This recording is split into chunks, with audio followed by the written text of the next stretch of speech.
പറഞ്ഞ സ്റ്റേറ്റ്മെന്റ് ഒന്നുകൂടെ ഒന്ന് റിപ്പീറ്റ് ചെയ്ത് കേട്ടാൽ മാറാവുന്ന പ്രശ്നങ്ങളേ ഉള്ളൂ. ശബരിമലയിൽ നിന്നല്ല, ഞാൻ ഒന്നുകൂടെ വേണമെങ്കിൽ എടുത്തിട്ട് പറയാം, ഏത് ക്ഷേത്രത്തിൽ നമ്മൾ പോകുമ്പോൾ ആ തത്വാംശം മനസ്സിലാക്കി പോവുകയാണെങ്കിൽ അവിടെ ഒരു തവണ പോയാൽ മതി എന്നാണ് ഞാൻ പറഞ്ഞത്.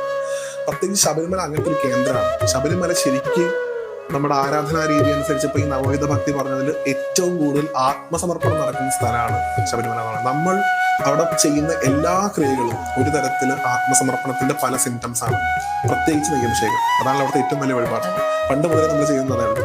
അപ്പൊ ഈ മുദ്ര നിറയ്ക്കുന്ന ഈ തേങ്ങ എന്ന് പറയുന്നത് നമ്മുടെ ശരീരമായിട്ട് കാണുന്നു അല്ലെ. ആ ശരീരത്തിനകത്തേക്കാണ് ആത്മാവാകുന്ന നെയ്യിനെ നമ്മൾ ഒഴിക്കുന്നത്. ഈ നെയ്യിനെ ക്യാരി ചെയ്തിട്ടുള്ള ജീവിതമാണ് നമ്മുടെ ഈ ജീവിതം. നമ്മളിപ്പോ ഈ ജീവിച്ചുകൊണ്ടിരിക്കുന്നത് മൊത്തം ഈ യാത്രയാണ് നമ്മൾ ശബരിമലയിലേക്ക് പോകുന്നത്. ആ ജീവിതത്തിന്റെ റിപ്ലിക്ക. അവിടെ നമ്മൾ ഭഗവാനെ കാണുന്നതിന് മുമ്പ് എന്ത് ചെയ്യണം? 18 തത്വങ്ങൾ, 18 പടികൾ മറികടക്കണം. ജീവിതത്തിന്റെ 18 തലങ്ങളിലൂടെ നമ്മൾ കടന്നു പോകണം.